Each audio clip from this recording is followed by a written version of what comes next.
La propuesta es convocar a músicos y gente relacionada a la música. A diferencia del año pasado, que lo que convocamos era psicoanalistas, este año vamos a abrir un poco la cuestión y empezar a invitar a las personas participantes a que conversen, dialoguen, expongan sobre la temática. Y bueno, la propuesta es, tenemos acá a nuestros invitados, Ed Rodríguez, Maximiliano Labadí y Marcos Rodríguez Brizuela. Ahora vamos a estar con ellos un ratito conversando, ellos van a exponer, van a hablar, a leer y después vamos a intercambiar un poquito con el público y después pasaremos a deleitarnos un poco con el dúo de jazz Labadí Ubios. Bueno, le paso la posta a Ed.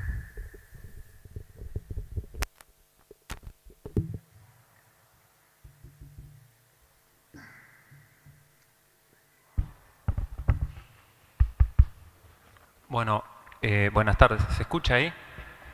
Bueno, buenas tardes. Gracias primero que nada por la invitación. Gracias a la gente que vino por haberse venido un sábado como hoy por acá. Yo lo que voy a hacer es leer un texto que me va a llevar unos 20 minutos y a modo de epígrafe el texto tiene dos pequeños fragmentos. Uno es de Atahualpa Yupanqui y el otro es de Pascal Quiñar. El texto se llama Relato de un viaje en ómnibus. Porque no engraso los ejes, me llaman abandonado. Si a mí me gusta que suenen, ¿pa' qué los quiero engrasar? Esto es un texto de Yupanqui. Solo la música es desgarradora. Pascal Quiñar. La convocatoria para este Música en la Ciudad me sorprendió. No soy músico, no estudio teoría de la música. Soy un escuchador de canciones, montones de canciones, pilas de discos. A lo sumo, alguien que padece una curiosidad voraz por las canciones y sus historias. Así que para comenzar, lo que puedo relatar es una anécdota mínima sobre alguna música en esta ciudad. Montevideo, 2013, 11 de la mañana. El 21 venía relativamente vacío, lo que me permite sentarme contra la ventanilla. En los parlantes del ómnibus suena una canción inconfundiblemente ochentosa, cargada de teclados, guitarras chillonas, voces agudas y un machacoso redoblante reverberando en cada golpe. Luego otra y otra. La ausencia de un locutor confirma que no estoy escuchando una emisora radial. Los gestos del guardaconductor, joven y de pelo largo, hacen pensar que viene escuchando algo que evidentemente le gusta. Los temas se suceden, metal de los 80, con sus infaltables solos de guitarra luego del segundo estribillo. Durante los versos, la guitarra dispara riffs cargados en los graves, que ocultan el sonido del bajo, y la batería insiste densa con esos ecos del redoblante amplificados al máximo. A diferencia de las que sonaban en los 90, la reverberación suena eléctrica. Pienso en Def Leppard, aquella banda de glam metal cuyo baterista perdió un brazo. Recuerdo que le hicieron un set especial con los tambores electrónicos abajo para que pudiera tocarlos con los pies. Y que en 1987 grabaron Histeria, su disco más vendido, ejecutado por un Rick Allen sin brazo izquierdo. Es un viaje a mis 15 años. La foto del batero manco y los Leppard propuestos como el ideal de la banda de amigos que no suelta al camarada a pesar de su accidente. Esto se leía en el Día Pop, religiosamente, cada sábado. Voy llegando a mi destino. Decido bajar por la puerta delantera. Esquina, semáforo en rojo. Cruzamos miradas con el joven de rulos que seguramente habría nacido en la época del disco que no paraba de sonar. ¿Es Def Leppard lo que suena?, me arriesgo a preguntar. Y me responde, no, cerca, es Whitesnake. En 1987, un discazo, Coverdale es un grosso. A lo cual exclamo, ¡pa! Coverdale, años sin escucharlo. Es el que estuvo en Deep Purple. Y él, sí, y grabó un disco con Jimmy Page además. Se enciende la verde, una cuadra y llegamos a la parada. El chofer mete la mano en un bolso y despliega una funda con un CD. Escrito en traipen negro, leo, 1987. Tomá, llévalo, me dice. ¿En serio? Pero, dale, yo ya lo pasé a MP3. Después quemo otro. Además, vos sos del palo. De más, gracias, alcanzo a decir mientras salto a la vereda. ¡Aguante el metal!, grita desde el volante, y el sonido del motor en marcha se mezcla con el de la guitarra, opacando el vozarrón de Coverdale. Mientras camino hasta el laburo, me miro en las vidrieras. Pantalón pinzado, mocasines, camisa, pelo corto, entrado en canas. ¿Yo soy del palo? ¿Qué hace que dos desconocidos crucen 3 palabras, intercambien un par de nombres y por un segundo se sientan parte de lo mismo? De un lo mismo que es mucho más que un viaje en bondi. ¿Qué tribu sostiene una marca con una pertenencia tal que uno de ellos, de manera absolutamente gratuita, se desprenda de un bien así y lo entregue a un desconocido total? ¿Cómo es que de pronto soy del palo? Del mismo palo que un tipo que seguramente nació cuando yo escuchaba músicas que ahora me parecen horribles. ¿Qué deriva es esa? En 1976, en Londres, un inadaptado de 20 años pintó "Yo odio a" encima del estampado de Pink Floyd en una de sus pocas remeras. En las 7 edades del rock, Johnny Rotten, viejo, gordo y lleno de dinero, relata: «Hey, pinté odio a Pink Floyd y eso inició una carrera». ¿Qué es eso? ¿Es eso suerte?, se pregunta riendo. Seguramente el mayor ícono vivo del punk inglés sospecha que la contingencia juega un enorme papel en lo que llamamos éxito. Traigo a Rotten y a los punks porque allá por el 87, los punkis criollos que escuchaban a Traidores y Estómagos se agarraban a piñas y cadenazos con los metaleros en esta ciudad. Eran las salidas de los bailes del Náutico. Alguna función cumplían esas peleas. La música, los géneros, una estética, definían una pertenencia, una identidad y, por supuesto, un enemigo. La música aliena, eso es seguro. Para los griegos de la antigüedad, la educación era un asunto serio. La formación del ciudadano incluía el cultivo del cuerpo a través de la gimnasia, de la palabra por medio de la gramática y la retórica, del espíritu a través de la filosofía y de un sentimiento piadoso mediante los mitos religiosos. La idea de justicia guiaba esta tarea. Música y poesía se entrelazaban en esta formación. La gimnasia y la música constituyen lo que Platón llama la antigua educación, o sea, la educación tradicional de sus ciudadanos. A comienzos de los 90, en Facultad de Humanidades, el programa de educación de Platón se estudiaba en la República de forma casi canónica. No había lugar a banquete alguno que permitiera pensar la transferencia. Allí, en la República, junto a la alegoría de la caverna en el libro 7, leíamos el recorrido de la salida de las sombras, como camino de la formación del gobernante, itinerario propuesto a los ciudadanos atenienses que comenzaba por las músicas, aunque un poco después, en el libro 10, plagado de desconfianza hacia la mímesis, hacia lo que aparenta ser pero no lo es, Platón expulsa a los poetas de su república. El mundo de las ideas y el mundo material de la pura apariencia dan lugar a una conflictiva relación con la música. Los libros 2 y 3 plantean las condiciones en que la poesía y luego la melodía y el ritmo han de ser enseñadas a los guardianes de la polis. Detengámonos aquí por un momento. El Sócrates platónico propone a sus interlocutores, Glaucón y Adimanto, pensar un estado que sea justo antes de definir la justicia para los individuos. Para proveerse de lo básico, es decir, alimento, techo y vestido, necesitan de un agricultor, un constructor y un tejedor. Estos recursos resultan los mínimos para cualquier acuerdo de convivencia. toman nota de que en pos del bien necesitarán también fabricantes de herramientas, comerciantes, navegantes, incluso asalariados, considerados gente de poca inteligencia y abundante fuerza física, que vivirían alimentados de su pan y sus legumbres, dormirían en lechos de hojas, llevando una vida sencilla y sana, al igual que los demás. Glaucón, el músico, protesta y alega que eso es una república de cerdos, no de hombres, y reclama comodidades, variedad en la comida y la bebida, algo más parecido a un banquete. Como siempre, Sócrates separa aguas, diciendo, y lo cito, que entonces no solo hablaremos del estado sano, sino también del estado afiebrado, y comienza a esclarecer qué otras necesidades tendrán en este estado al que se llama afiebrado.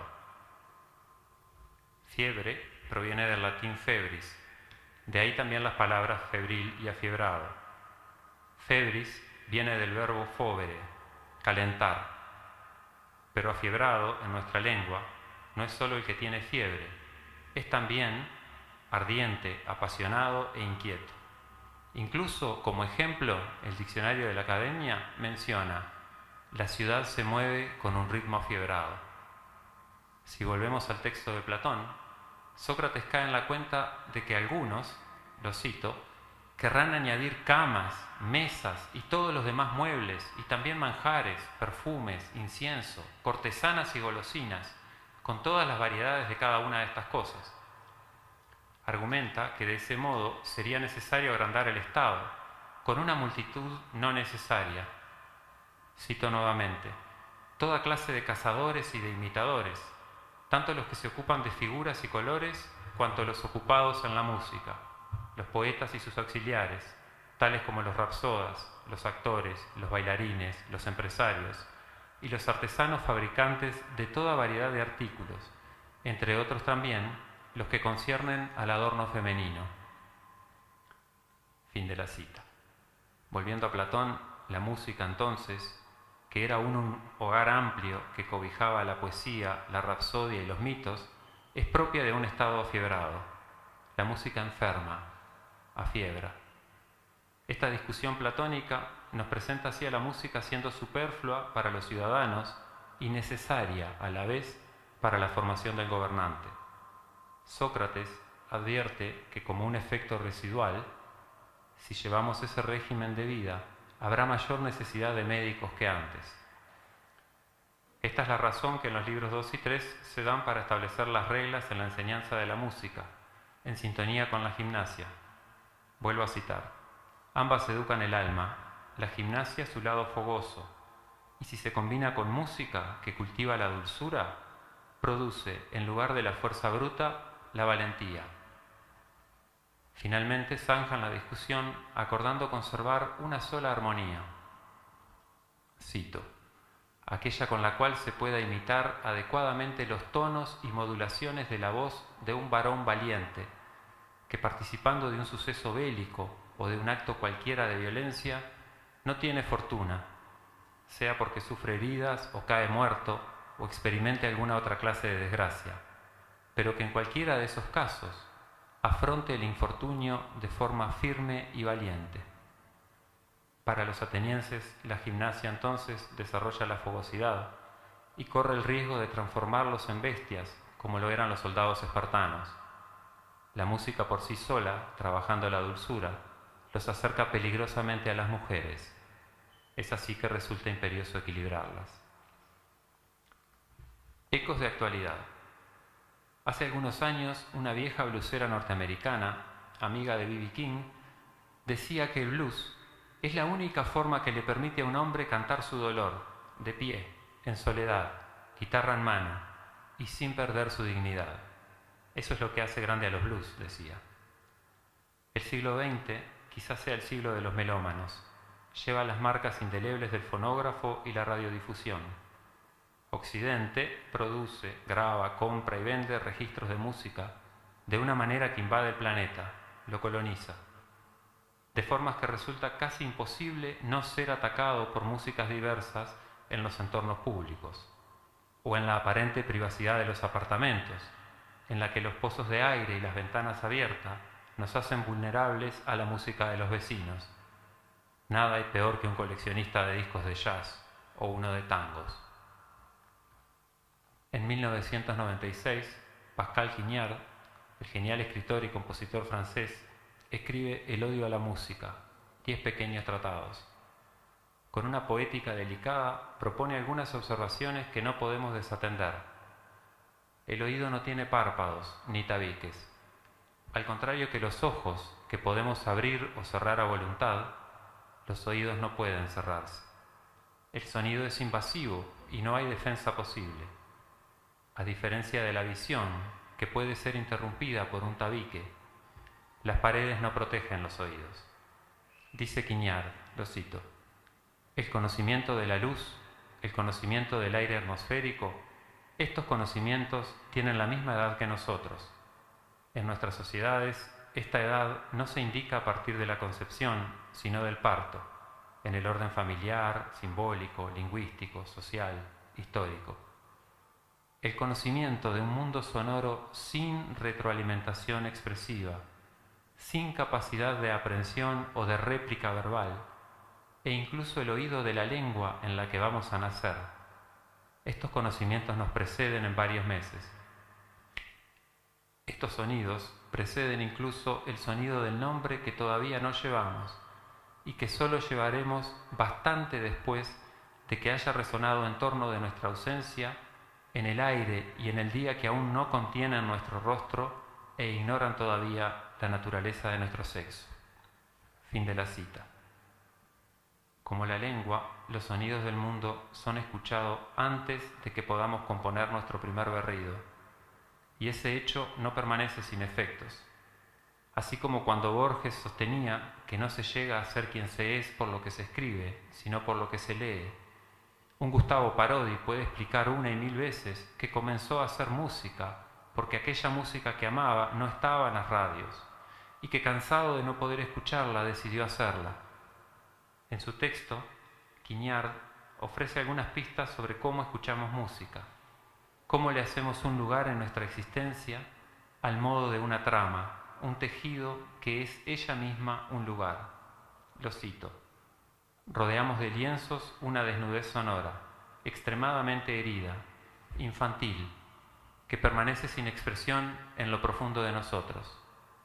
Estos lienzos son de 3 tipos: las cantatas, las sonatas, los poemas, lo que canta, lo que suena, lo que habla.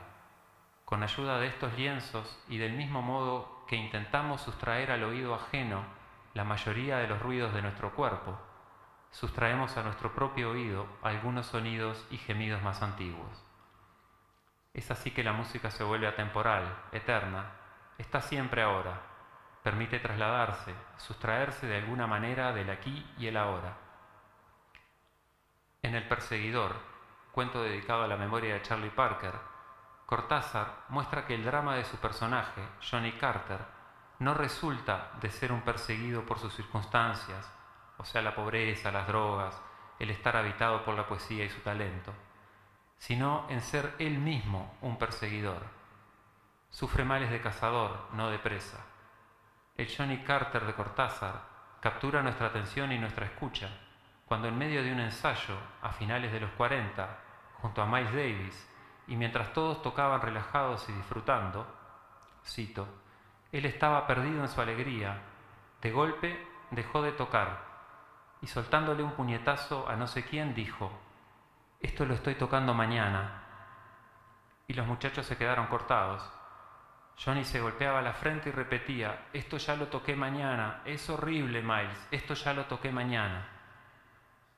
Protección frente al pavor, persecución de un tiempo que no puede ser el cronológico, ilusión de comunicar y compartir, factor de identidad, la música que no cesa de asaltarnos se vuelve en ocasiones esa potente droga que nos aliena y nos pone a marchar.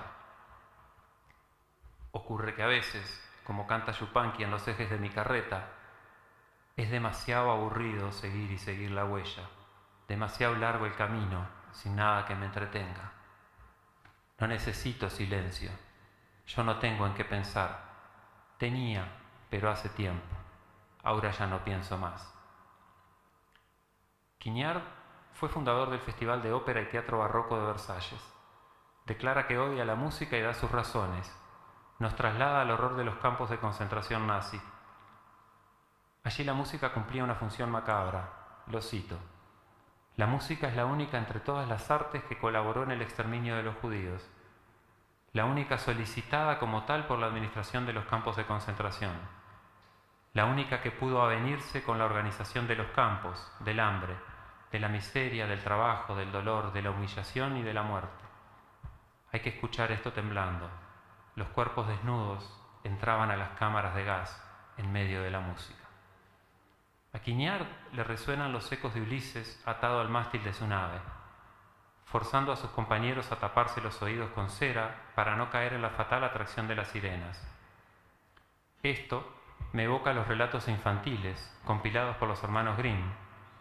El flautista de Hamelin encantando ratas y niños en dos viajes diferentes y haciéndolos despeñarse por la barranca hacia el caudaloso río en que hallarán la muerte. Si el primer viaje liberaba a la ciudad de la plaga, el segundo les robó a los niños, presas del encantamiento de una música siempre más poderosa que el cuerpo que la oye. De aquel viaje del flautista solo se salvaron 2 niños. Uno era paralítico y no pudo seguir a sus amigos.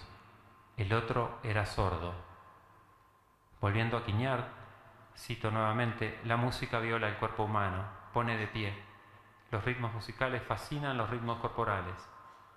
Al ser un poder, la música se asocia a cualquier poder. Es esencialmente no igualitaria. Oír y obedecer van unidos. En sus relatos filosóficos, Platón nunca pensó en diferenciar la disciplina y la música, la guerra y la música, la jerarquía social y la música. Aún las estrellas son sirenas, según Platón, astros sonoros, productores de orden y universo, cadencia y medida. Para terminar, vuelvo a mi viaje en ómnibus. La sorpresa del CD en la mano, la certeza de que aquella música ya no me interesa, me acompañan todo el trayecto hasta el laburo. Entro al edificio, saludo al portero, digito un código y coloco el pulgar. Un pitido me avisa que el sistema me ha reconocido.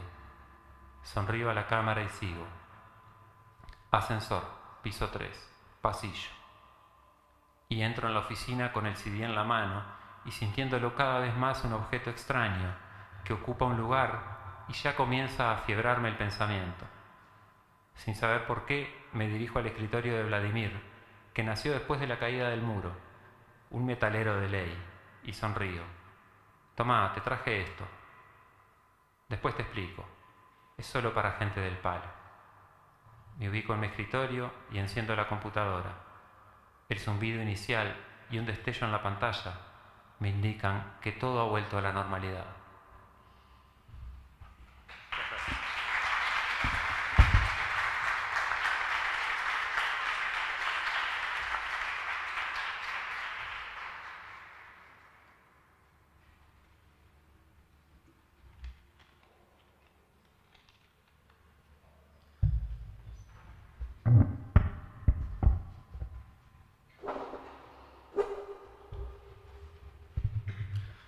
Bueno, buenas tardes.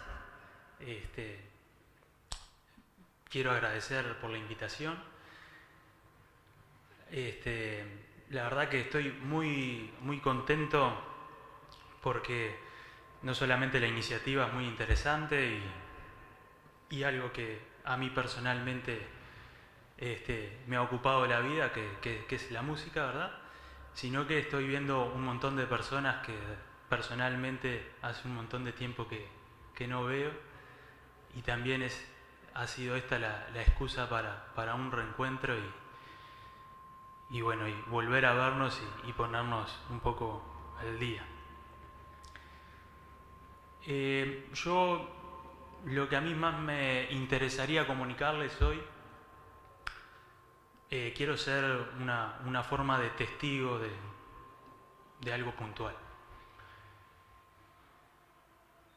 Cuando pienso en la consigna en sí, música en la ciudad, lo primero que a mí me viene a la mente digamos, como un entorno, como una identidad moldea también al músico, al artista. Y también se empiezan a presentar homogeneidades a nivel compositivo, a nivel de vivencias, sensaciones. Y evidentemente yo soy oriundo de la ciudad de Mercedes, y por ejemplo el río Negro particularmente, que es el que está en nuestra localidad, forma parte constante de nuestra identidad y por ende también de lo que somos nosotros como músicos en el litoral del país. Evidentemente tenemos diferencias con los músicos de la ciudad de Montevideo, pero en definitiva después coincidimos en un montón también de otros aspectos desde el punto de vista musical. Pero a mí me lleva a pensar también de que si bien la ciudad, el pueblo, el campo, moldea de alguna manera el arte que podemos hacer, a mí me gustaría hablar de algo puntual, que es cómo la música puede también moldear la ciudad y cómo la música también puede llegar a transformar, a cambiar una forma de pensar, una sociedad, ya sea una sociedad pequeña o una sociedad grande. Y quiero hablar el caso puntual que sucede en mi ciudad con la organización que se gestó hace más de 12 años del movimiento de Jazz a la Calle. Mercedes, como una ciudad, digamos, un poco alejada de Montevideo, en otros momentos donde la comunicación no era tan dinámica, bueno, la distancia con Montevideo hacía que de repente había una gran diferencia desde el punto de vista artístico entre una ciudad y otra. El acceso a la información, a la educación también no se daba de la misma manera. Evidentemente que con las nuevas tecnologías y los nuevos medios de comunicación se ha equilibrado un poco más. Pero hubieron generaciones anteriores que, bueno, no dieron demasiados exponentes en nuestra sociedad mercedaria de músicos, ni siquiera de estudiantes de música. Hoy es una realidad totalmente distinta en nuestra ciudad de Mercedes. ¿Qué cambió para que hoy cada vez más hayan chicos interesados en estudiar música? Para que haya una orquesta juvenil de excelente nivel, para que haya 9 días en enero de músicos de todo el mundo que van a la ciudad de Mercedes a encontrarse. ¿Qué fue lo que cambió? Bueno, lo que cambió fue que un grupo de personas formó esta organización de Jazz a la Calle sin fines de lucro, con una idea que era divulgar el jazz, pero no el jazz desde el punto de vista del género musical, sino la nueva concepción del jazz que cobró en el mundo. El jazz hoy es casi una filosofía, es una forma de abordar la música que también se puede traducir al nivel personal. Entonces, este grupo de personas empezó a trabajar con un objetivo que fue durante 9 días generar ese encuentro musical. Es un encuentro, no es un festival, hay una diferencia. No es solamente un escenario con músicos que van participando, sino que lo característico de Jazz a la Calle es que en la calle espontáneamente se forman grupos y durante un poco más de una hora se genera música en ese momento con personas que de repente de distintas nacionalidades, no se conocen y bueno, y comparten ese momento. Eso llevó a que evidentemente en principio la gente acompañara, pero con un poco de temor. ¿Qué es esto? Que me están trayendo una música que no entiendo, un formato que se me es difícil entender qué es lo que está sucediendo. Bueno, entonces la organización empezó mes a mes a llevar un espectáculo que no solamente era musical, sino que también se generaba el espacio al artista para explicar qué era lo que estaba haciendo. Esos eventos y espectáculos, como el festival en sí, se dan de forma gratuita. Los músicos que van al encuentro de Jazz a la Calle no cobran. Solamente van para poder formar parte del movimiento. Entonces, ¿qué empezó a suceder? Bueno, hubo gente que le empezó a gustar mucho, hubo gente que le empezó a gustar un poco, hubo gente que no le gustó, no volvió, pero se fue generando un público con experiencia en la música. Y hoy por hoy tenemos un público que sabe cuándo hay que aplaudir en un tema de jazz, sabe cuándo la persona está improvisando, cuando está tocando una melodía. De repente a veces entiende que no le gustó lo que hizo el solista y no aplaude.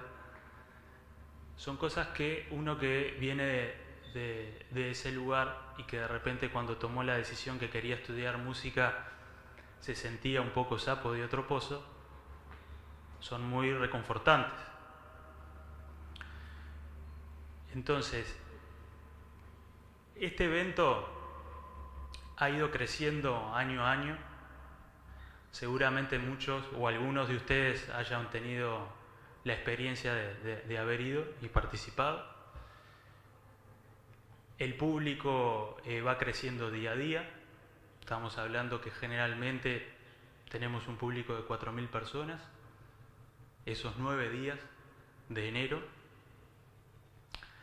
Y conjuntamente a esas personas, al público, ha ido creciendo también el nivel de los exponentes y cada vez músicos más prestigiosos han querido participar. Y esto es muy importante, ellos quieren participar porque esto es todo honorario. Entonces, yo recuerdo que yo decidí que quería estudiar música cuando tenía 16 años. En ese momento me faltaban evidentemente terminar el liceo para poder en definitiva venir a Montevideo a estudiar, como hacemos muchos del interior. Y bueno, la música que a mí me gustaba, el rock, el blues, el jazz, forma parte de lo que llamamos música contemporánea. Y en ese momento no existía una universidad que basara sus estudios en música contemporánea. Sí, como sigue existiendo aún hoy en música clásica, como es la Escuela de Música Universitaria aquí en la ciudad de Montevideo. Entonces tuve que tener el ingenio para convencer a mis padres de que yo iba a venir a estudiar a Montevideo música y que no iba a venir a una universidad, iba a venir a estudiar con profesores particulares y con todas las inseguridades que eso puede generar en unos padres. Pero por suerte me acompañaron y pude llegar a tomar esa decisión y emprender esa aventura. Hoy en Mercedes ya hace muchos años que existe la Escuela de Jazz a la Calle.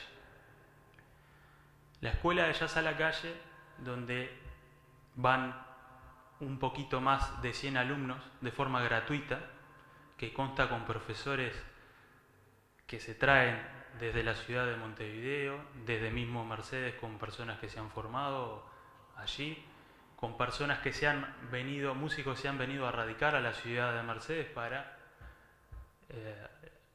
seguir el movimiento y formar parte de él. Personas de Buenos Aires que han venido también, uno de ellos, el director de la escuela, es un gran trompetista de Buenos Aires. Hemos armado un staff muy lindo de profesores muy capacitados para enseñarle a los niños, todo de forma gratuita. Lo que nos ha llevado a tener el agrado de poder, si todo sale bien, a través de un acuerdo con la UTEC, el año que viene ya poder iniciar una escuela preuniversitaria de música en la ciudad de Mercedes, con todo lo que eso significa, una escuela de música apuntando académicamente a la música contemporánea. Estamos hablando que en Montevideo no hay aún hoy. No solamente queda ahí, sino que la proyección es, dentro de 2 años, abrir una universidad de música en la ciudad de Mercedes. Entonces,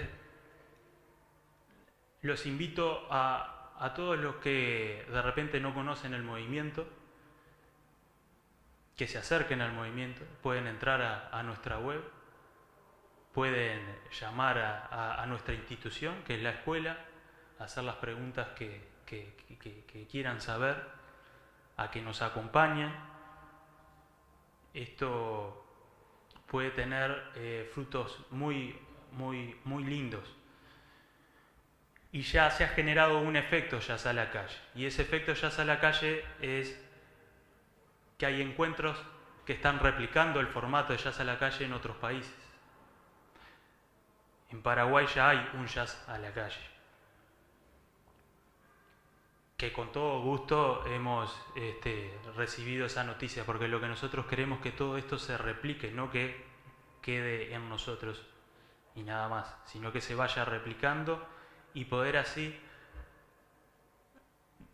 generar otro interés por la música, otro acercamiento a la música y por ende después a la vida personal, ¿verdad?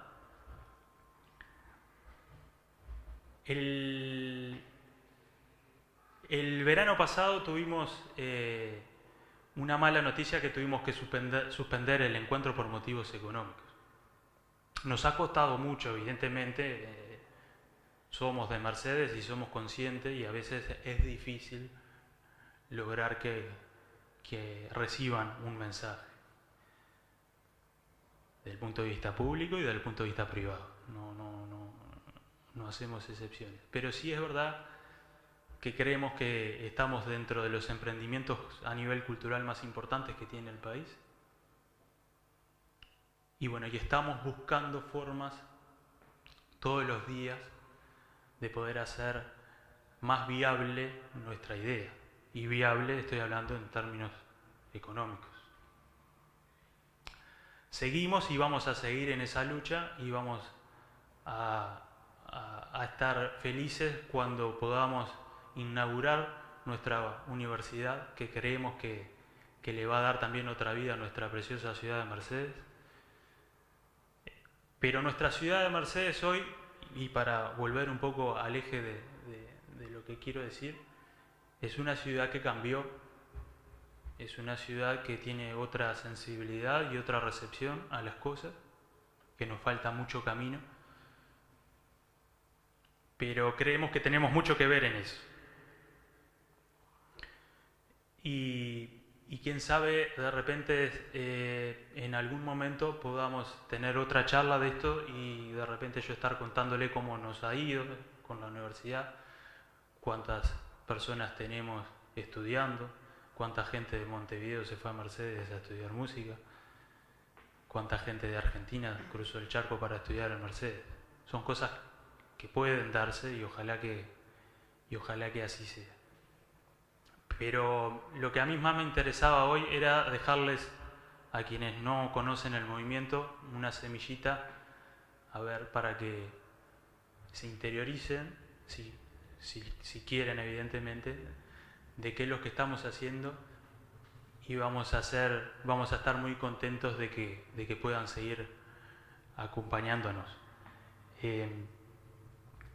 Voy a terminar. Evidentemente les agradezco la atención y bueno, vuelvo a repetir que estoy muy contento de estar participando de esta iniciativa, que recuerdo que todavía no había vuelto a Mercedes, pues seguía acá en Montevideo cuando este ciclo se inició, y me alegra mucho por Guille y por Maxi, que son personas que van para adelante siempre, que sigan manteniendo este tipo de iniciativas. Y bueno, y los vamos a estar esperando en Mercedes en enero, con mucho calor, pero con mucha música también. Muchas gracias.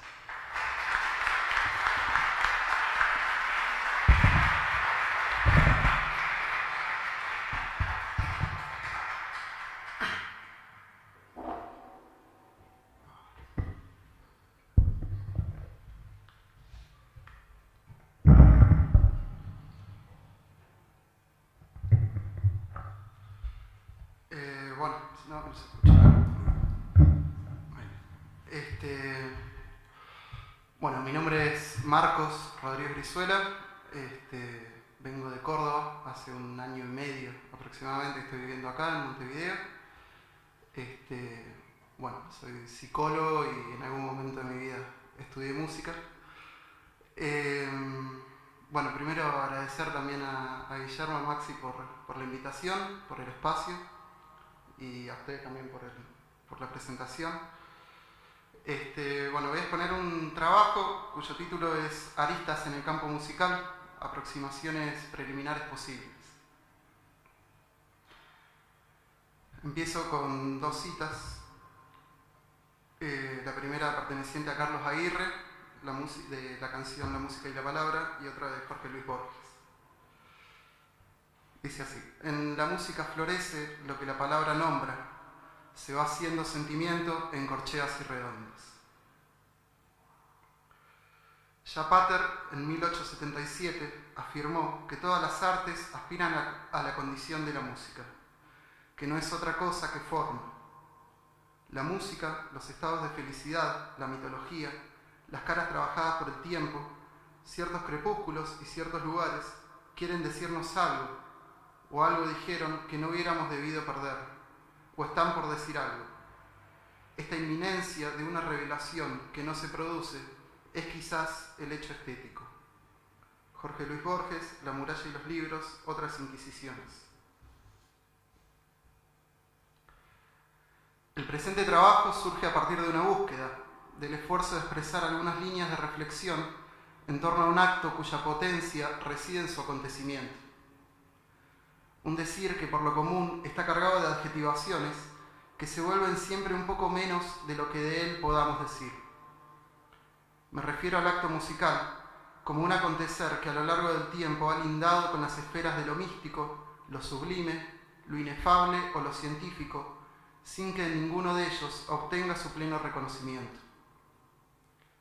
Comenzaba citando a Borges, retomando una idea de Walter Pater, ensayista y profesor de la Universidad de Oxford, ligado al esteticismo de la segunda mitad del siglo XIX.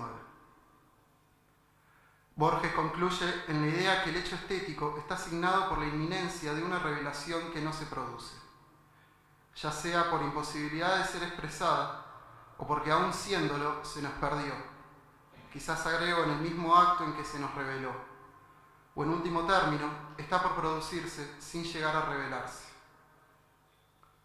El párrafo citado deja algunas aristas que pueden resultar interesantes a trabajar. Sin embargo, me interesa centrarme en la idea de la imposibilidad de una inminente revelación que hace al núcleo del hecho estético, y más específicamente considerando a la música como tal. No la única, pero sí la que atañe al trabajo. Lo primero a considerar es lo que Borges llama revelación. En el hecho estético hay un mensaje bajo esta idea, signado indefectiblemente por la imposibilidad. Un mensaje que a su vez se vuelve condición y causa de lo estético.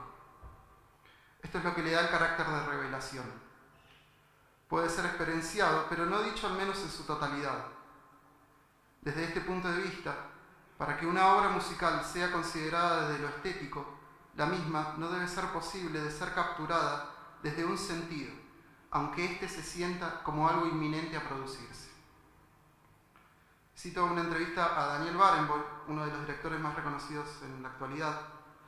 Él dice en esta nota realizada en el 2015 para el diario La Nación de Argentina: después de todos estos años estoy convencido de que hay cada vez más cosas de la música que son explicables. Lo único que no es explicable es su inexplicabilidad.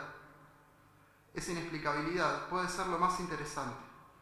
El resto se puede explicar cada vez más. Con todo, hay grandes músicos que no quieren saber. Tienen miedo de que si saben demasiado, puedan perder la frescura, la intuición. Luego el entrevistador reflexiona: la dificultad es que para referirnos a la música, tenemos que hacer una traducción en palabras. No hay una manera musical que explicar una música, pero a la vez tampoco podemos explicar la Heroica de Beethoven con palabras. Responde el entrevistado: si yo pudiera explicar la Heroica con palabras, no habría necesidad de tocarla. Por eso digo que el problema de la reflexión es particularmente profundo. Se nos plantea con esto una doble imposibilidad. Por un lado, la de la música de decirnos todo, o al menos quizás algo, si alguien llegase a considerar que una parte pueda ser dicha. Y por el otro, una imposibilidad desde el campo de las palabras que nos permitan significar algo respecto de ella. Sin embargo, algo decimos cada vez que la escuchamos, algo que nos surge a partir de lo que nos produce. Desde los sentimientos proyectamos muchas cosas: miedo, tranquilidad, sensaciones placenteras o el horror, como decir. La música opera, produce a partir de un lenguaje propio y distinto al lenguaje de las palabras. La reflexión del entrevistador marca una distinción entre dos sistemas que, si bien parecieran corresponderse, no pueden ser traducidos al lenguaje que les es propio. Tenemos aquello que pertenece al campo de la música y aquello que corresponde al campo de la palabra. Ninguno de los dos contiene dentro de sí un elemento que permita, más allá de ciertas aproximaciones, expresar dentro de su propio campo una idea acabada sobre el otro. Retomo aquí el concepto de autopoiesis de Maturana a través de la lectura de algunos apartados de la introducción de la teoría de sistemas de Luhmann. Maturana y Varela plantean que una máquina autopoiética es una máquina organizada, definida como una unidad, como una red de procesos de producción, transformación y destrucción de componentes que, a través de sus interacciones y transformaciones, continuamente regeneran y realizan la red de procesos, las relaciones que los han producido, y la constituyen a la máquina como una unidad concreta en el espacio en el que ellos, los componentes, existen, especificando el dominio topológico de su realización como tal de una red. Y continúa, y esto es lo central, digamos, dice: el espacio definido por un sistema autopoiético es autocontenido y no se puede describir mediante el uso de dimensiones que definen otro espacio.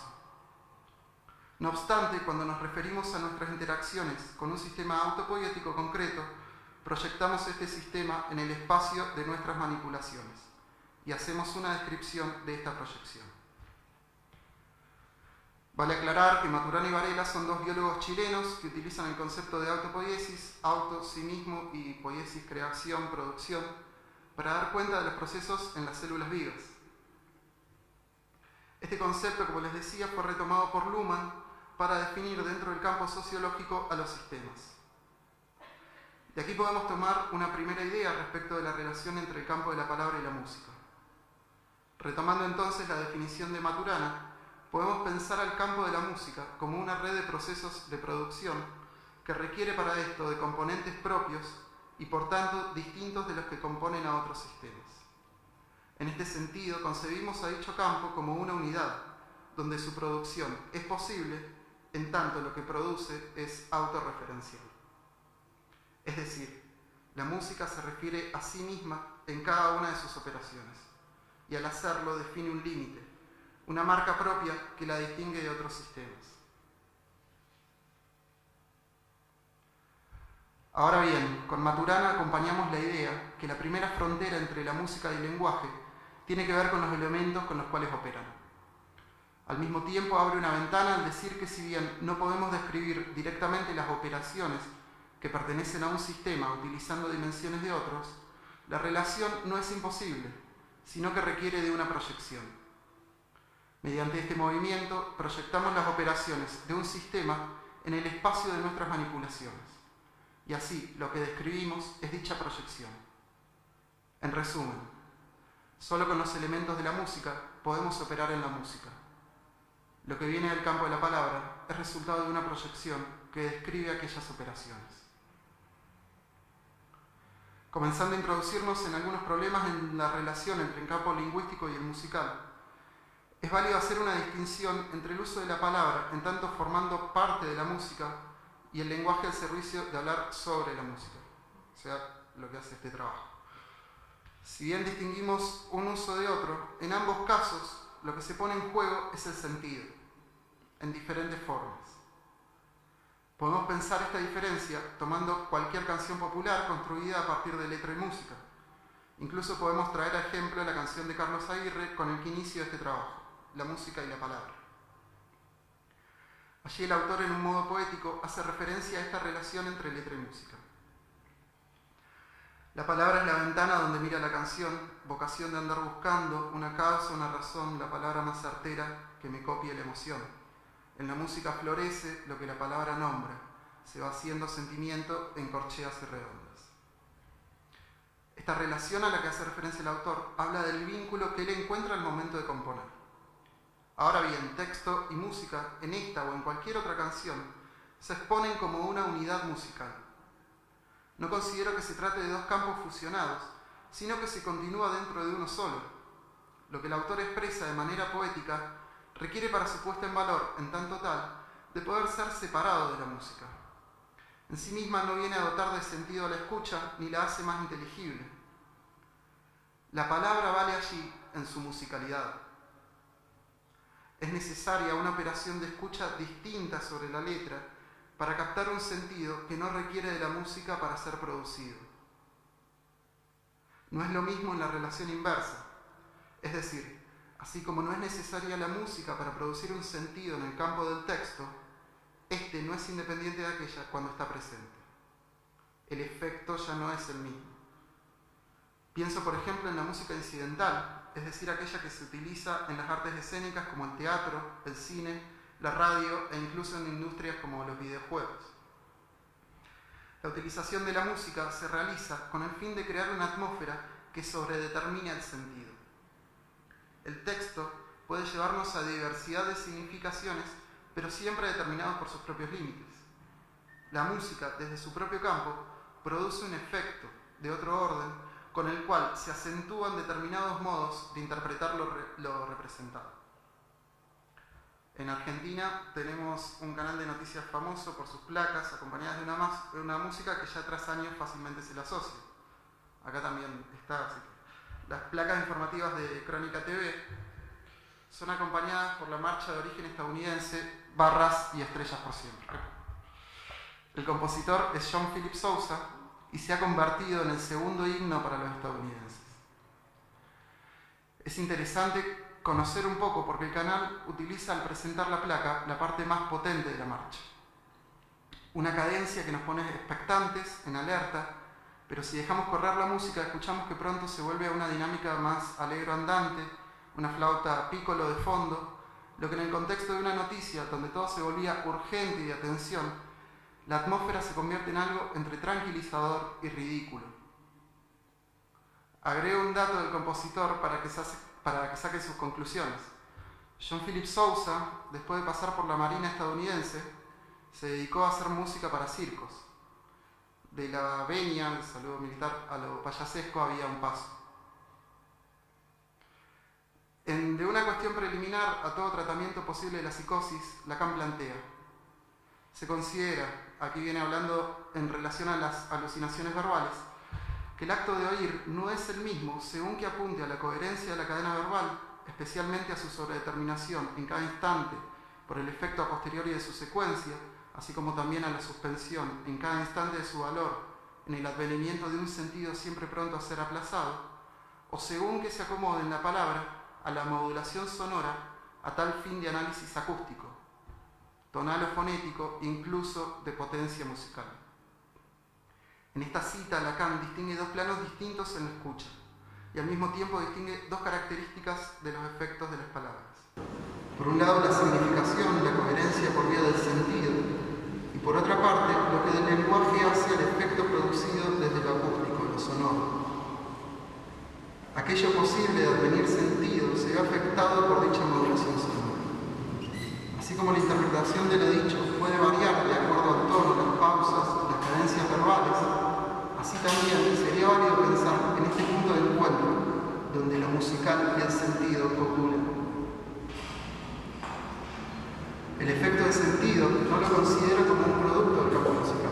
Diría incluso que nada de lo que allí provenga tiene que ver con la música, en tanto lo pensemos como proyecciones de sus efectos sobre el sujeto.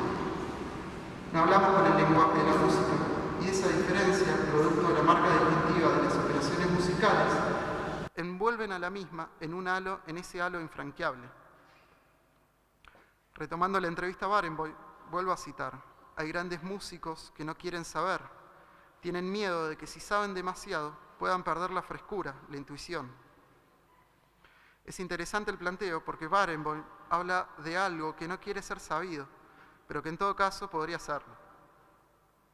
El problema, según él, no está del lado de los alcances y límites del discurso musical, sino del lado del sujeto.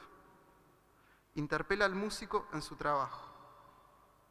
¿De qué saber nos habla? No podría tratarse del saber respecto de las reglas, formas y estructuras del campo musical, ya que este es necesario para poder ejecutarla. Debo saber la duración de una figura, las dinámicas, los acentos, es decir, aquello que está prescripto. Entiendo que no es a esto a lo que hace referencia, sino más bien a la relación entre el campo del significante y la música. Si para encadenar un saber requerimos de los significantes que vengan a representar algo de aquello sabido, entonces algo de lo musical, en tanto acto, se pierde en dicha representación. Para interpretar música hay algo que debe permanecer velado. En cuanto eso se revele, se sepa, ya nada más del campo musical será necesario de seguir siendo interpretado. Todos podemos oír música, hasta diría que ella nos llega incluso a nuestro pesar. Bajamos el volumen, nos tapamos los oídos, incluso llegamos a tener que irnos de un lugar por la música. Pero requerimos de elementos externos, porque una vez que está en nuestro espacio podemos intentar cualquier maniobra distractiva que ella seguirá presente. No podemos, como podríamos hacerlo cuando vemos algo que no queremos, cerrar los ojos o simplemente mirar para otro lado. No hay un párpado para nuestros oídos. A partir de esto, podemos dotar a la música de infinidad de atributos, pero todo aquello que pueda volverse la música no es propiedad que a ella pertenezca, sino la atribución que a ella remitimos en un contexto de recepción. De lo bello a lo insoportable hay una delgada línea, pero nada de esto le pertenece. Toda atribución es efecto de su pasaje, también el sentido. Ahora bien, si como decía antes, para interpretar la música algo debe quedar velado y al mismo tiempo todo sentido es atribución por efecto del pasaje, la música en sí misma se nos presenta tal como es. No hay en ella nada que descubrir ni develar, ni encriptadas formas. A diferencia del lenguaje, no hay en la música posibilidad de equívoco. La música no juega a las adivinanzas. Todo a lo que aquí hago referencia al decir lo velado del sentido o con Borges, aquello por revelarse, es atribución proveniente del campo del sujeto. Para finalizar, retomo el título del trabajo, Aristas en el campo musical. El corto recorrido aquí realizado explica algo de utilizar la idea de aristas. Si buscamos su definición, veremos que en geometría la arista es la línea resultante del cruce de dos superficies o planos. En un cubo, por ejemplo, es el borde que se forma por la intersección de dos caras. Utilizar este concepto, entonces, habilita que esta relación entre lo musical y el lenguaje se juegue entre lo próximo y lo distinto. En esa intersección de dos planos, que pueden ser reconocidos por sí mismos, sin que ninguno requiera del otro, pero que indefectiblemente se intersecan cuando son puestos en relación. Próximos y distintos es una marca topológica en el espacio. Es una línea compartida formada a partir de los límites consecuentes de las propias operaciones que los definen. Lenguaje y música no es una relación imposible. Es con todo esto una relación limitada, pero en cuyas superficies los juegos de relacionamiento son múltiples. Quedan varias preguntas posiblemente por formularse, y a esto también hace referencia el título. La relación puesta en tensión aquí es tal vez una de otras por donde hubiese podido comenzar a trabajar sobre lo musical. El lugar del intérprete, el del oyente, la escritura musical, los periodos estilísticos, son entre otros cuestiones performativas del campo y de ineludible referencia. Hacia adentro mismo de este trabajo me quedan varias preguntas también sin formular, pero la intención es poder ir haciendo algunas marcas que desde lo diferencial que instituyen permitan continuar repensando tan vasto campo. Quisiera finalizar ahora sí con un pequeño párrafo de Italo Calvino extraído del relato Un signo en el espacio, perteneciente a la serie de las Cosmicómicas. Lo tomo porque en él visualizo un poco de lo que es mi relación personal con la música y también lo que ha sido ponerme a producir para esta presentación. Transportado por los flancos de la galaxia, nuestro mundo navegaba más allá de espacios lejanísimos, y el signo estaba donde lo había dejado signando aquel punto. Y al mismo tiempo me signaba, me lo llevaba conmigo, me habitaba enteramente. Se entrometía entre yo y toda cosa con la que podía intentar una relación.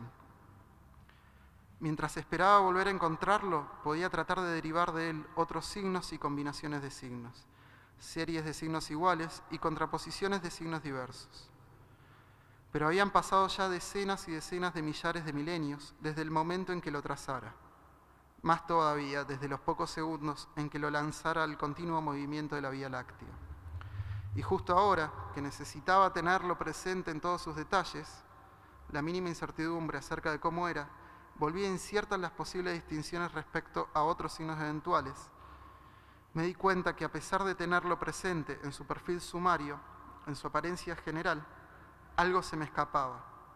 En fin, si trataba de descomponerlo en sus varios elementos, no recordaba si entre uno y otro había esto o aquello. Muchas gracias.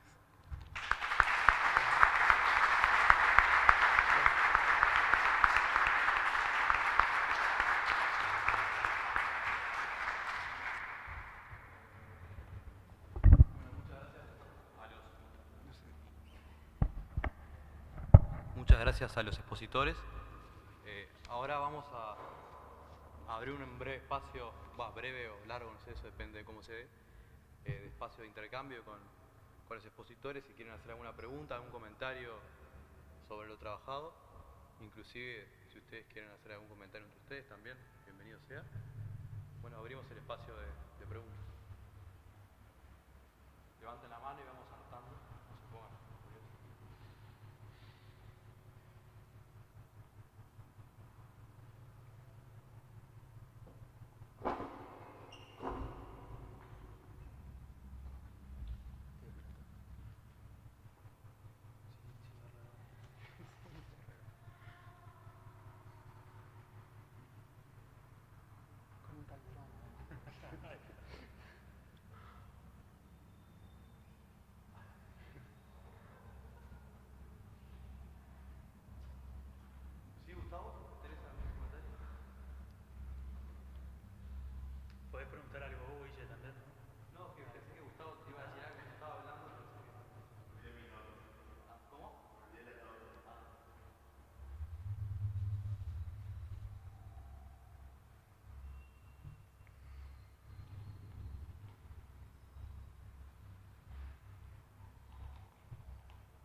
concreto, una intervención urbana muy específica, al movimiento de jazz a la calle en Mercedes, que es un movimiento que, como decía Maxi hoy, implica una infraestructura enorme, un trabajo impresionante, y bueno, también poder pensar estas cuestiones, ¿no? de la música y la ciudad, o lo que se hace en la ciudad en relación a la música. Y bueno, yo me sumo a lo que decía Maxi de invitarlos a acercarse al Festival Jazz a la Calle, sobre todo para que se pueda seguir haciendo el encuentro y también por esta apuesta a la música, ¿no? Básicamente eso. Si aquí tenemos otro comentario, pregunta. Ya todo.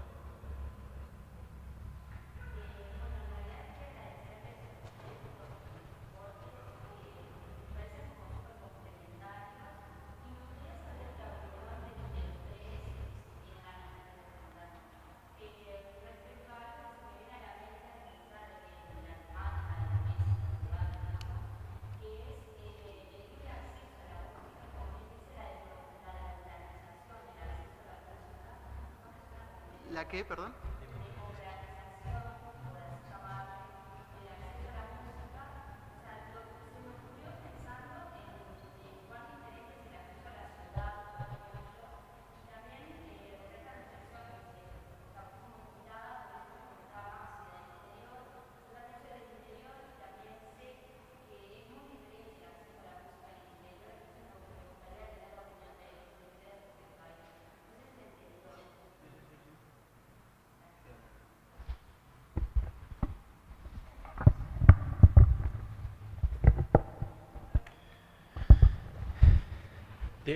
Es muy complejo, muy compleja la pregunta, ¿no? Pero sin dudas que evidentemente como músico o bueno, como público también y como, bueno,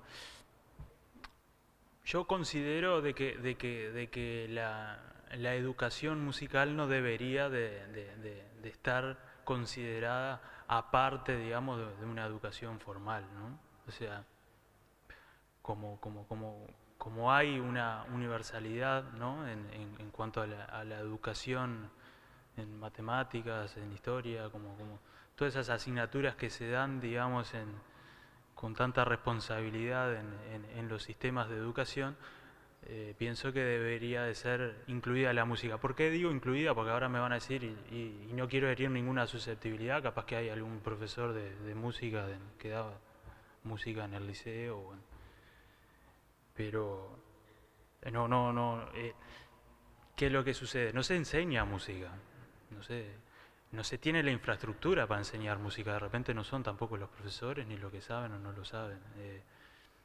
A mí me gustaría que las escuelas también cuenten con instrumentos, me gustaría que cuenten con profesores, con salones dispuestos para aprender los instrumentos, que sea también parte de la enseñanza en general. Bueno, no es así, y justamente el movimiento de Jazz a la Calle lo que está es intentando de muchos puntos de vista de que se considere la enseñanza hoy del arte como algo más significativo dentro de la educación. Yo recuerdo cuando yo iba a la escuela y al liceo, tenía una muy buena profesora de historia que ya estaba empecinada en enseñarnos a pensar. Con algunos lo logró, otros no tuvimos éxito. Pero yo creo que hoy tenemos una sociedad que cambió mucho, con un dinamismo impresionante, y yo creo que la tarea hoy de los profesores debería ser enseñar a sentir y no tanto. Yo creo que los gurises piensan y piensan bastante y bastante más rápido que nosotros, pero enseñar a sentir se debería evidentemente enseñar a través de las artes, no solamente música, y creo que deberíamos de repente estar apuntando más en ese sentido, ¿no? Hacia las artes. Y bueno, sin duda que las capacidades para acceder a la educación musical no son las mismas en todo el territorio nacional. Y bueno, nosotros puntualmente estamos luchando para mejorar en ese aspecto, pero si la sociedad no lo demanda, no va a suceder. Entonces, me parece que está en cada uno pensar y reflexionar si ese es el camino y después luchar para poder conseguirlo. ¿Mm?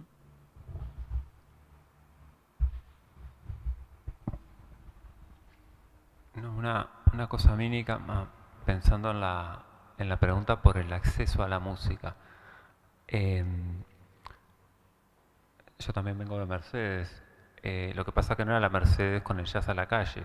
Yo me vine de una a la que no tenía ganas de volver. Entre otras cosas porque había muy poca circulación de música en algunos términos. O sea, nosotros hacíamos cosas increíbles.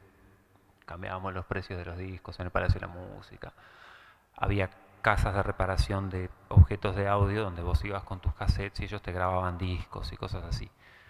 Porque el problema es que cuando la música no circula, vos no generás oído. Es decir, para lo que vos decías, para tener un público que vaya a ver gente improvisando, tiene que tener el oído más o menos hecho. Y el oído nos lo tienen hecho a cosas que en general no tienen que ver más con el grito y con alguna otra cosa. Entonces, me parece que eso es interesante. Ahora te pasa lo de siempre, ¿no? O tenés acceso a todo y todo está ahí más o menos en la red y con un poco de paciencia bajás cualquier cosa, casi que cualquier cosa, o están ahí y no las buscas porque no sabes que están ahí. Entonces me parece que un trabajo de difusión es importante por eso, ¿no? Porque uno nunca sabe determinada música a qué oído le va a pegar. Entonces eso me parece que es algo que de alguna manera tendría que poder circular un poco más. Y esto lo digo también con esa culpa que uno tiene de, ¿y los músicos de qué van a vivir entonces? Pero me parece que hay que buscar algún equilibrio ahí.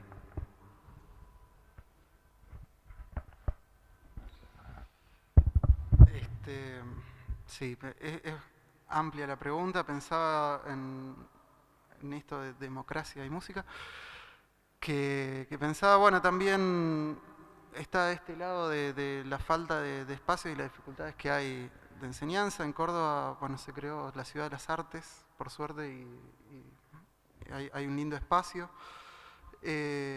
Además donde, bueno, en un mismo espacio circulan distintas artes, pues está la Escuela de Artes Plásticas, está todo en un mismo lugar. Bueno, es un interesante proyecto. Con falta de plata a veces, pero un lindo proyecto. Y pensaba en esto de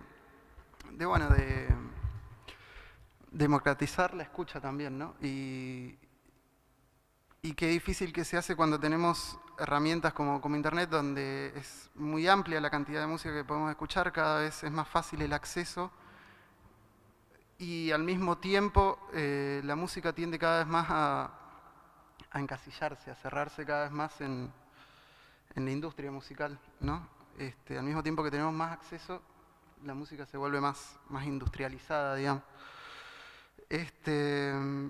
Entonces sí, creo que hay una necesidad para democratizar la música, quizás es importante la enseñanza y el aprendizaje, no solo de quien quiera estudiar música y ir por ese camino, sino también aprender a escuchar, aprender a buscar. A veces encontramos en la misma música industrial que escuchamos por la radio fusiones muy interesantes, ¿no? Porque también hay cosas muy interesantes y que uno no sabe que podría venir de, qué sé yo, del palo del jazz, jazz con el hip hop. Hay un montón de mezclas que son muy interesantes. Y empezar a bucear por esos caminos y enseñar un poco de eso, de cómo buscar música, me parece que también es un trabajo pendiente e interesante. No sé si va un poco por ahí, pero bueno, también es una reflexión.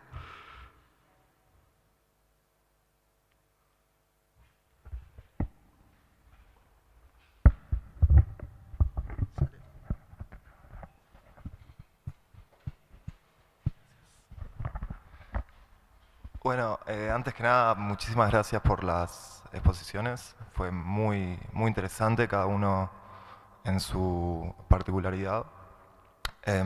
Siguiendo con este tema, que me parece interesante, es una pregunta más hacia ustedes, ¿no? ¿Cómo les parece que se produce una sensibilidad musical?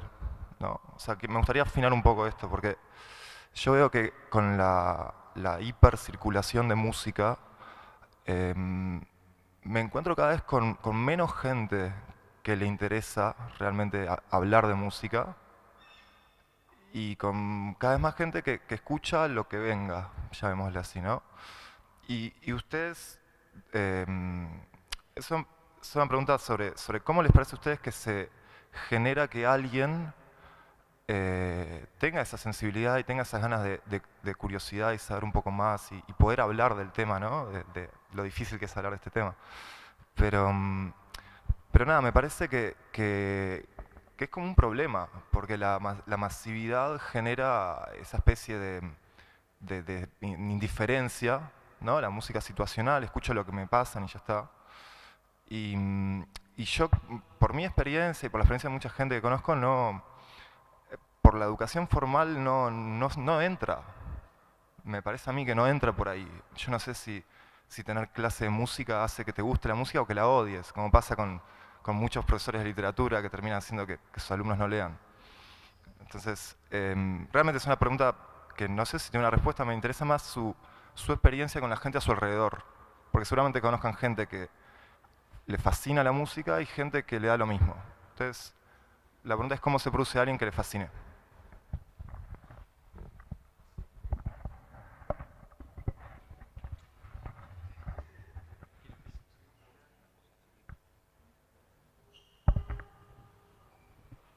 Esa es tu versión de una pregunta afinada. No sé, yo te puedo contar el caso mío, donde el camino fue al revés. A mí lo que me pasaba era que no había música a disposición. Yo andaba corriendo atrás de eso que faltaba. Entonces, de nuevo, te pasaban cosas increíbles. Vos leías, lo del día pop es verdad, vos leías suplementos sobre música que hablaban de músicos, de autores, de estilos, de piques, de bla, bla, bla, pero no escuchabas la música. Tenías un montón de lenguaje hablado, escuchabas cosas como cuando los Sex Pistols largaron esa andanada rugiente que era anarquía en el Reino Unido. Te quedaba grabado acá. ¿Qué será eso? Era difícil componérselo. Yo creo que ahora pasa lo mismo por el otro lado, es decir, las cosas que te van a gustar porque en algún momento te hicieron carne, a pesar de todo lo que leí. Y eso está como muy ligado a cosas que no se pueden enseñar en el sistema educativo pretendiendo que genere un efecto. Ese efecto de buscar algo que vos sabés que te puede emocionar por algún lado es lo que después te enferma la oreja y seguís pistas distintas, ¿no? Pero cómo se hace, no sé, ¿no? Ni idea.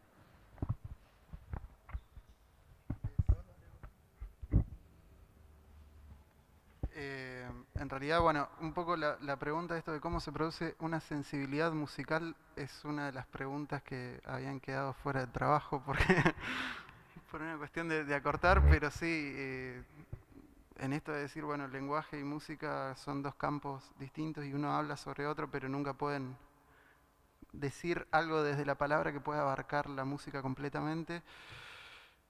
Decía, bueno, está eso, y entonces, ¿cómo sucede?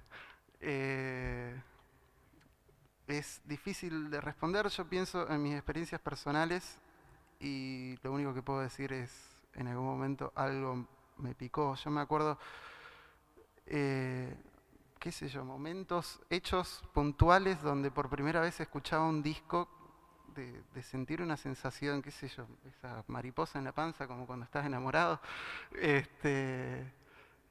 Cuando escuché Artaud, me acuerdo de Spinetta por primera vez, yo decía, ¿quién es este loco? Ni sabía que era Spinetta.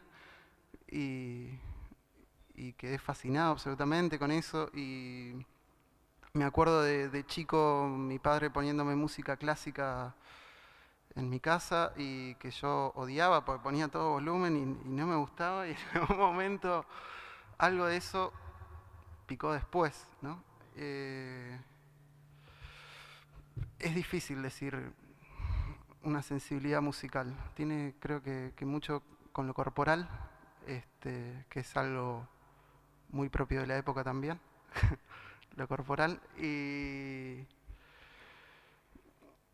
sí, no sé, queda en eso, ¿no? En este misterio de lo difícil que es producir un trabajo sobre música también pasó lo mismo, ¿no? Es esta cosa que nunca sabes cómo darle la vuelta, que queda ahí en una cosa de revelación que decía Borges o de místico y que qué sé yo, queda ahí.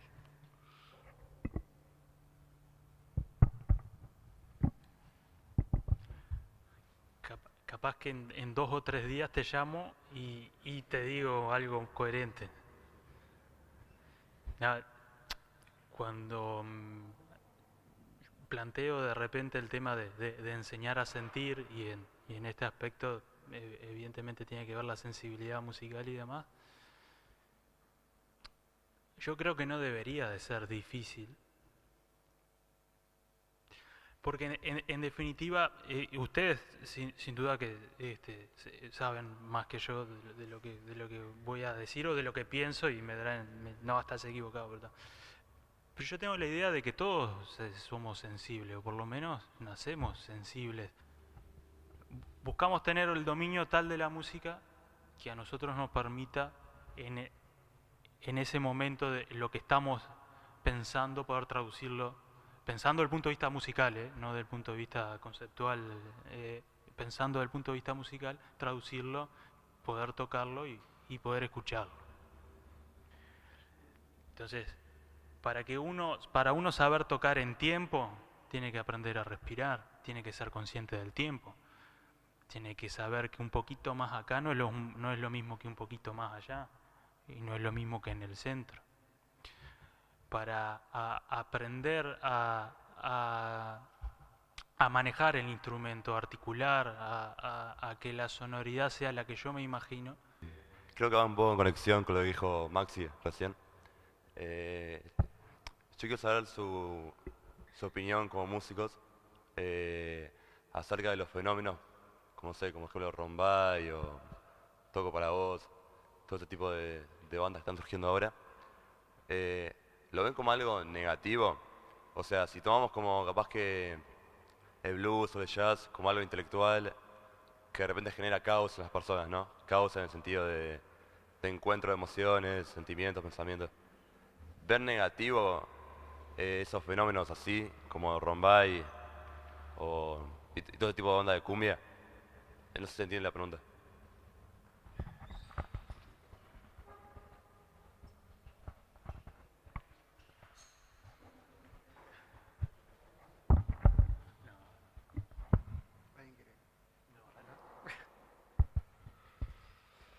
Qué pregunta, ¿eh?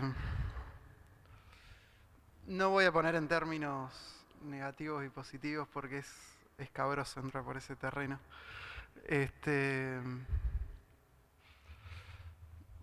Tampoco me preocupa demasiado en realidad Rombay o esa música. Creo que sí, lamentablemente, hay algo que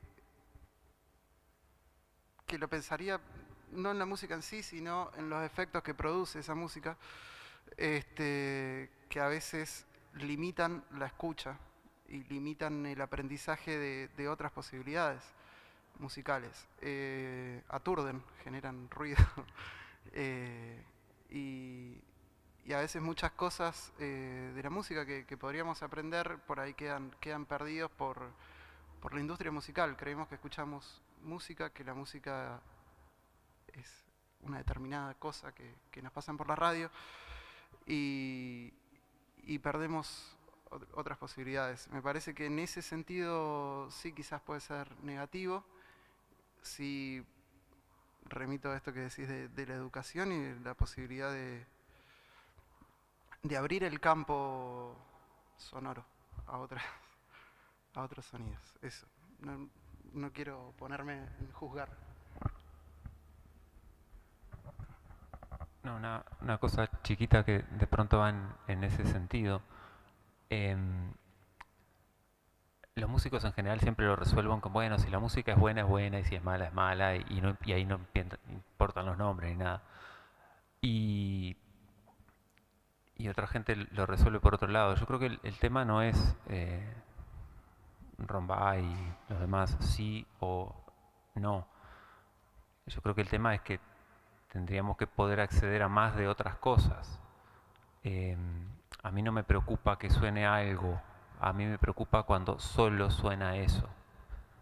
Eso sí me preocupa, y ya más en términos políticos que de tipo que le gusta la música. Porque si vos pensás en gente diseñada para vender, tenés a Elvis Presley, tenés a los Sex Pistols, tenés a los Beatles dejando la campera de cuero y poniéndose un traje. Y si vos pensás en música que cambió el siglo y que posiblemente dure 200 años, tenés a Elvis, tenés a los Sex Pistols, tenés a los Beatles, que solo fueron los Beatles después que les cortaron el pelo. No les cortaron el pelo en ese momento, les pusieron un traje y les sacaron la campera de cuero. Es decir, hay algo de la industria que hace que tengas que llevarlo a todas partes, porque si no, no funciona. Te dan ganas de copiar algo, de tocar como fulano, decía Santana, ¿no? Vos aprendías y querías tocar como B.B. King, después querías tocar como T-Bone Walker, no sé, como uno, como otro. ¿Por qué? Porque lo pudiste escuchar. Entonces, el problema no es que haya algún tipo de música o algún tipo de banda o lo que sea que no te guste. El problema es cuando eso es lo único. Creo que eso es más preocupante que los géneros. Yo qué sé, ahí aparecen cosas interesantísimas por todos lados. Entonces, eso me parece que es importante dejarlo dicho. Justo me hiciste pensar cuando nombraste a los Beatles, Sex Pistols y toda esa gente. Hay algunos muchachos que tocaban algo. Me parece que hay una diferencia fundamental. Digamos, ellos estuvieron en algún momento también dentro del sistema de difusión masivo, ¿no? Hay una característica que es quizás diferencial entre la música masiva de ahora y esa. Esa música muchas veces nacía como contestataria a un sistema, ¿no? Empezó con rock y las viejas estaban locas porque los chicos estaban desenfrenados y tenían el pelo largo y hoy esa música perdió la cosa contestataria. Rombay no es muy político, que digamos. Me parece que en eso el capitalismo y el sistema es muy hábil en cómo lo que antes podía ser subversivo de algún modo, de cooptarlo y volverlo masivo. Creo que esa diferencia entre Rombay y los Beatles es fundamental para entender qué diferencia una cosa de otra, siendo que ambos son música masiva en algún momento y popular.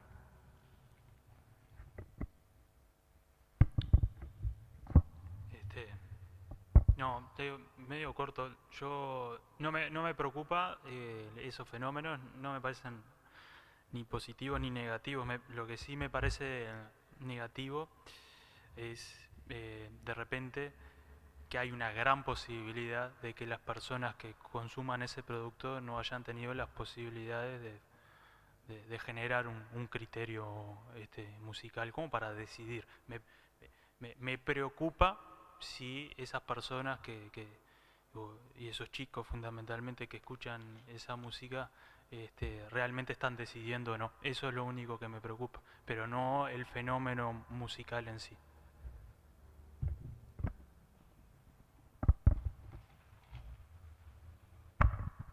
Bueno, si les parece, vamos finalizando, y por temas sobre todo horario, y así le dejamos más tiempo a Maxi y a Leandro para que nos nos hagan sentir algo de su música, ¿no?